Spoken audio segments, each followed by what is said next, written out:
Welcome back to yet another eye-popping episode of Travel Diaries. I'm your host, Nick Wangandu, and joined by my beautiful co-host. Oh, it's amazing what a hamburger will do here.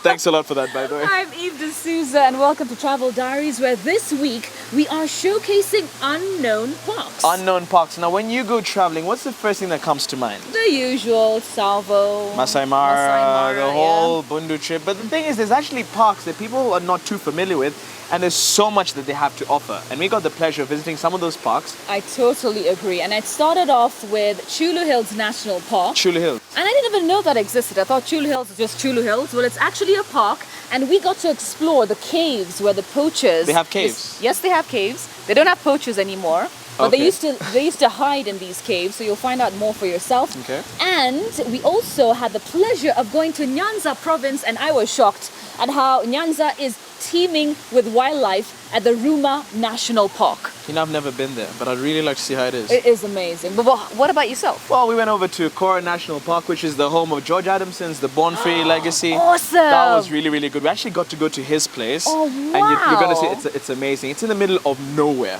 Nice. In the middle of nowhere. The peace, quiet, beautiful, scenic. Uh-huh. Then after that, we got to go to Malindi Marine National Park, which was just the highlight of the trip. I mean, having your breakfast out in the ocean with a barbecue stand, lobster grilled, prawns. It doesn't get any better than that. And knowing you who love seafood, you would have loved. I am so jealous right now. Well, as we said, there are so many breathtaking parks that are not frequently visited but should be right here in Kenya, and they're coming up on Travel Diaries.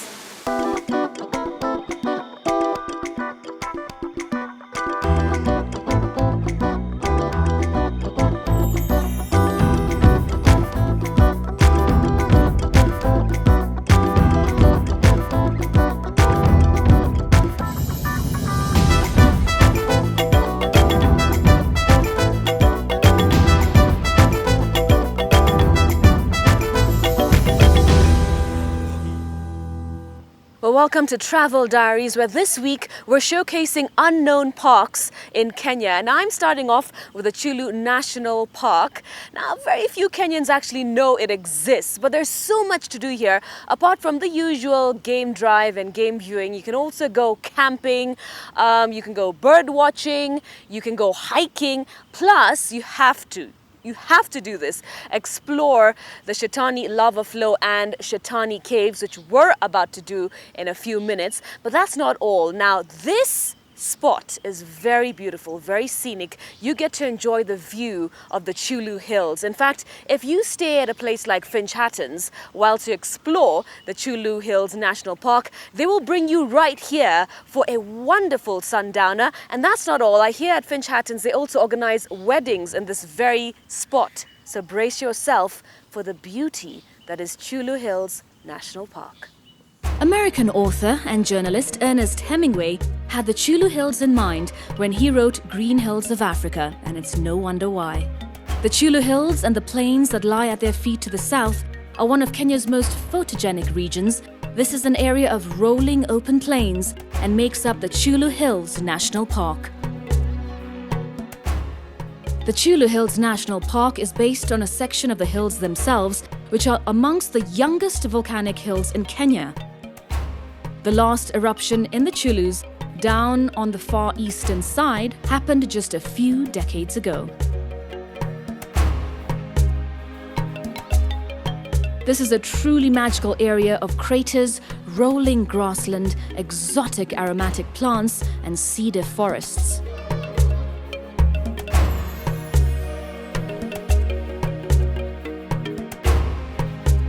Some of the attractions are the game drives, where you get to see all sorts of wildlife. Now, this is the heritage of most of Kenya's national parks.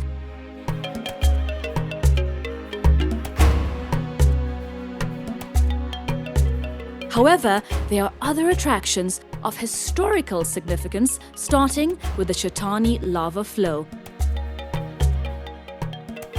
A black lava flow 8 kilometers long and 5 meters deep is the remains of volcanic eruptions which were subjects of tales among local communities who named the flow Shetani, meaning devil in Swahili.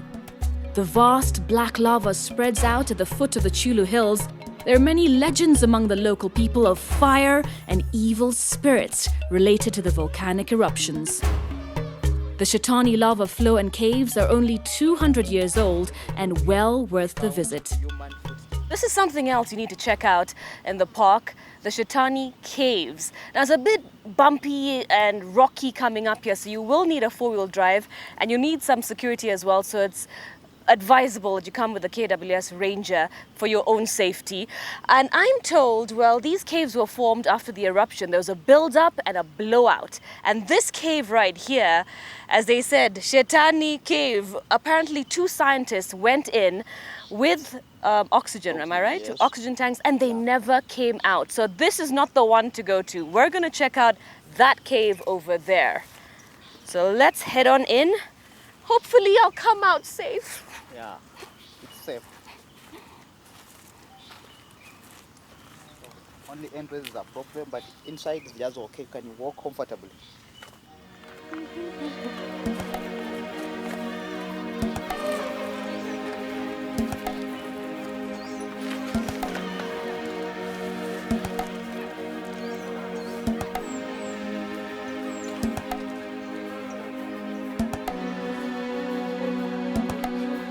Tsavo Park experienced a huge problem with poachers in the 1970s and 80s, where the elephant population especially dropped.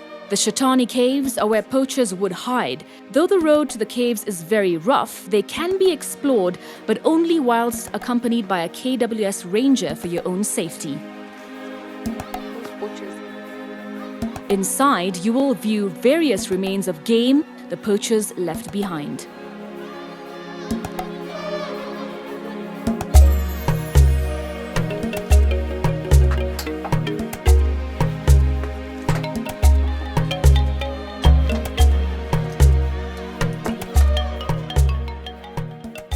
Well, we've had an amazing time exploring the Chula Hills National Park. So much to see and do, as I said. It's not just about seeing wild animals. You can explore the caves, find out more about your history, and of course enjoy the breathtaking scenes. Now remember, these parks are unknown, but they exist. They're close to where you live. They're so easy to get to, and it's very, very affordable to come to Chula Hills National Park. You can either stay at Finch Hatton's. KWS have amazing offers, very affordable for you to stay at as well. So make a point to explore your country.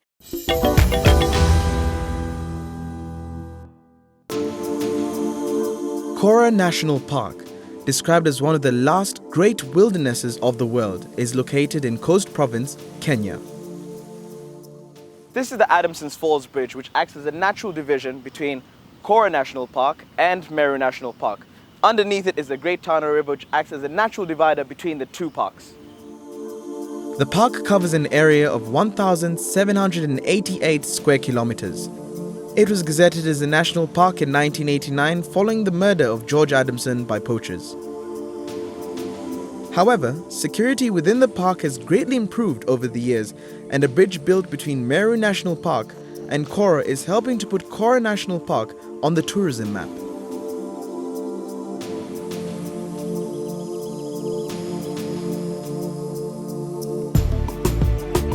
Meru National Park and the Tana River mark 65 kilometers of the park's northern boundary. So we've just crossed over into Kora, and we're actually at the Kora National Park headquarters. This is in the coastal province where I am right now. Right across the Tana River is the eastern province, and that goes all the way to Chyulu.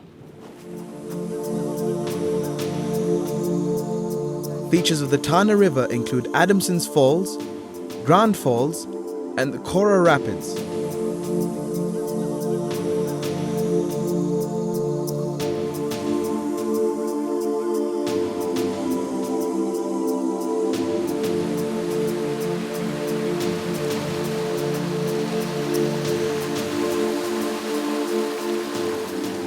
As mentioned earlier, George Adamson of the Born Free fame and two of his assistants were murdered by poachers in the park in 1989. Adamson is buried inside the park, and we hoped to visit his grave during the trip. The sun was hot, and except for the clucking of hornbills, the bush lay quiet.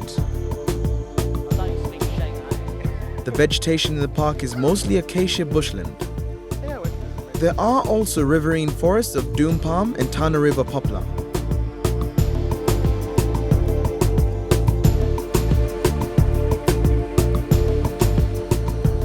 There are also about 500 species of insect, 21 species of fish, 33 mollusks, and 40 reptiles in the park. There is a wide variety of animal species in the park, including cheetah, elephant, genet, hippopotamus, spotted and striped hyenas, leopard, lion, serval, wildcat, and several types of antelope. Unfortunately, we only managed to spot elephants, but the sight of these gigantic animals was breathtaking. Perhaps one of the most awe-inspiring sights to visit here are the huts that used to be the homes of George Adamson, a British wildlife conservationist, and his aide at the Camp Yasimba. The camp, which has recently been rebuilt, was home to George Adamson, also known as Baba Yasimba, father of lions in Swahili. George Adamson made Kora National Park popular by being the first person to hand-raise orphaned lion cubs and returning them to the wild successfully. It is hoped that the rebuilding of the camp will help kickstart tourism now that security has improved and Kora has become a national park.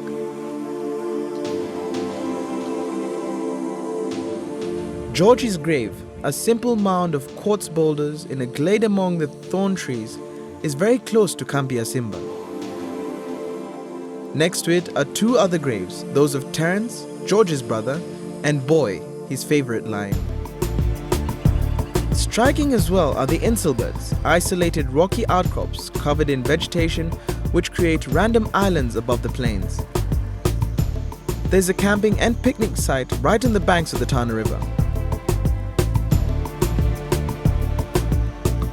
The easiest way to reach Kora National Park is via Thika, heading towards Mwingi. You can also reach the park through the bridge that connects Meru National Park with Kora National Park. It is comforting to know that people like the park's warden, with the help of Kenya Wildlife Service, have many ideas of rehabilitating this vast wilderness into a safe haven for wildlife. According to the warden, the George Adamson camp is set to serve as a memorial and a tourist attraction, and the opening up of new road networks are just a few of the plans that the KWS have to put in place and ensure that Kora National Park no longer remains an unknown park. We've shown you Kora National Park and we hope that you can come and visit it. For now, stay tuned to Travel Diaries. You're watching Travel Diaries in association with the Kenya Tourist Board.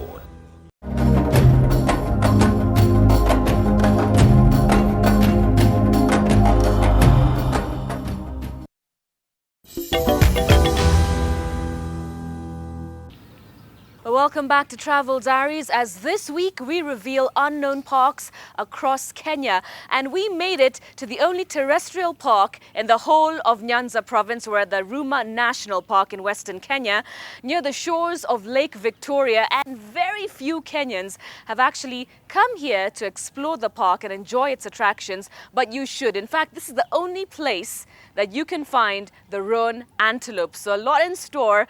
I'm exploring it for myself for the first time, of course. So come with us and let's see what Rumah National Park has to offer. It is situated in Lambwa Valley in South Nyanza, 140 kilometers from Kisumu, 10 kilometers east of Lake Victoria and southwest of Homa Bay, and 425 kilometers west of Nairobi.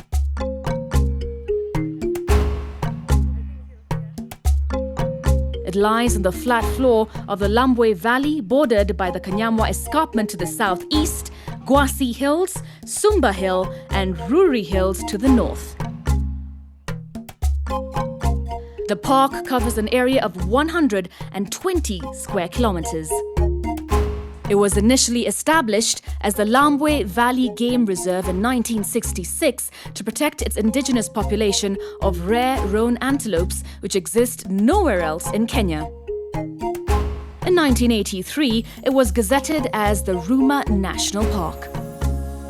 It was renamed Ruma upon request of the local community. The area had been so named by one of Kenya's most powerful wizards, the much-feared Gormahia, who lived around the park. The park is largely of black cotton soil and lies in western Kenya close to the shores of Africa's largest inland lake, Lake Victoria. Rumah Park provides an unspoilt world for game lovers, bird watchers, tranquility and peace for meditation, historians, campers, team building, picnics, sundowners, and scenic beauty. Some of the wildlife you can view at Rumah are the roan antelope, leopard, buffalo, hyena, Rothschild giraffe, baboons, honey badgers, and many more. Now, if you're looking for some time away and you're thinking Western Kenya, and then going a step further, you wanted a wilderness experience, and to add to that, a very modest budget, well, this is the perfect plan for you. You can stay at the KWS Oribi Guest House in Rumah National Park, and it sleeps 8 people, so you can come with your friends or with your family, and of course, whilst you're at it, soak in the breathtaking view of Rumah National Park.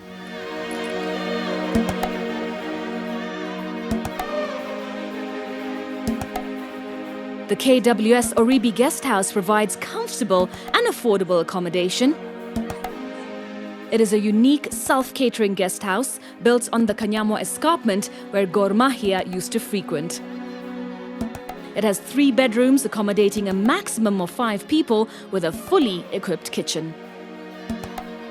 For those who want to have an overnight stay and appreciate Rumah Park's unique attributes of tranquility, wilderness, and scenic beauty, this is perfect for you. You know, I feel like I learn something new every day on Travel Diaries. I had no idea you can actually view wildlife in Nyanza province, but there you go. You can explore Rumah National Park for yourself. I guess that's why it is one of the best kept secrets when it comes to national parks in Kenya. And we have one more option for you coming up next on Travel Diaries.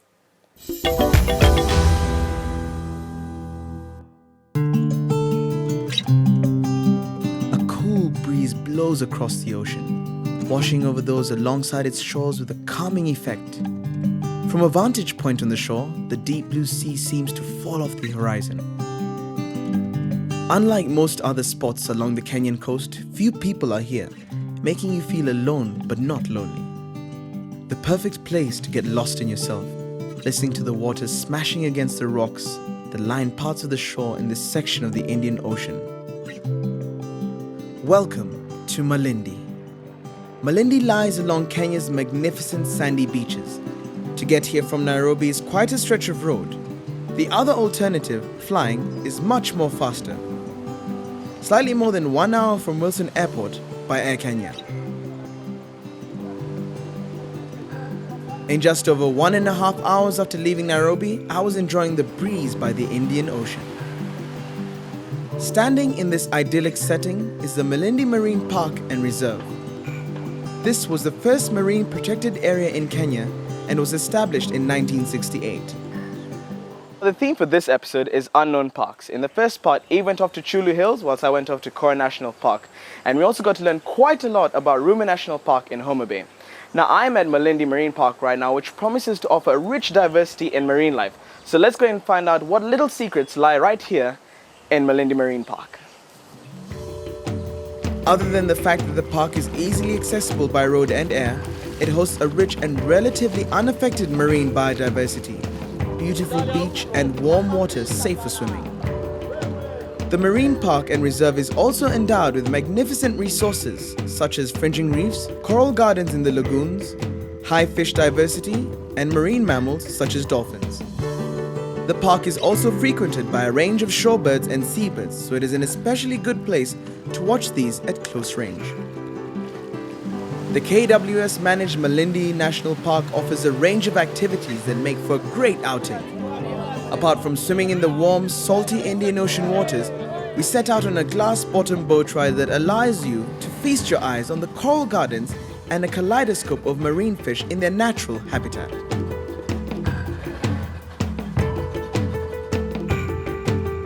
The Marine National Park also offers endless snorkeling possibilities. Snorkeling in Malindi is an appealing pastime for those who want to observe Malindi's sea life in its natural setting without the cumbersome equipment required for scuba diving.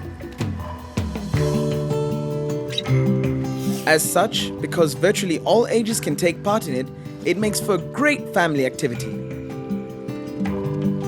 The untold phenomena of tidal islands that appear magically during the low tides are such an incredible scenario.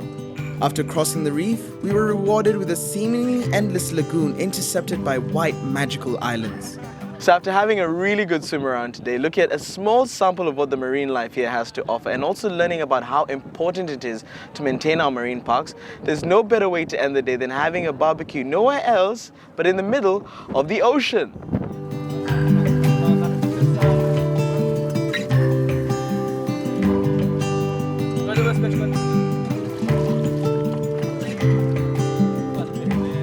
We made a stop on one of the islands to enjoy a barbecue of fresh seafood, and to our amazement, we were not the only visitors.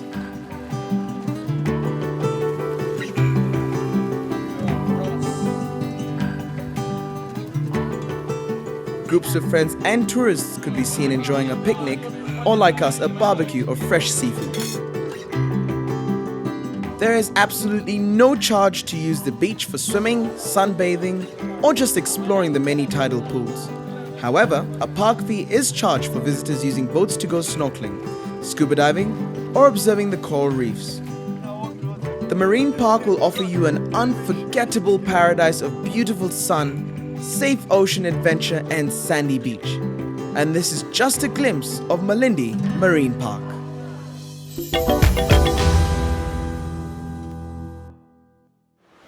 Now look, that was a lot of fun and you saw, oh, come on. It's beautiful. Discover for yourself. It is amazing how many parks there are that Kenyans don't even know exist. I was shocked. I mean, like going over to Kora National Park, the history that's related to it. Besides the whole George Adamson thing, but I mean the beauty of it, the fact that you cross the Adamson's Falls Bridge, which just gives you this beautiful view. Yeah. Beautiful I view. can see you getting emotional. I know, so I think Calm down. So if you want more information on these unknown parks, you can go to the link on your screen right now. And next week, celebrity segment. yes, we're talking about Why did I have international to- celebrity. Yeah, that was a bit fruity. I don't know why. So when our international celebrities come here, you know, the likes of Brad Pitt and Angelina Jolie, P. Diddy, Bono, Cindy Crawford, Naomi Campbell. Eve D'Souza. Oh no, that's not. Sorry. I'm not ranked up there yet. Yeah, Not yet. not yet. Well, where do they stay? What makes them happy when it comes to Kenya? Because we tend to take these things for granted. We do. Yeah. And we always think they go to the top destinations that we always think of that come top of mind, yeah.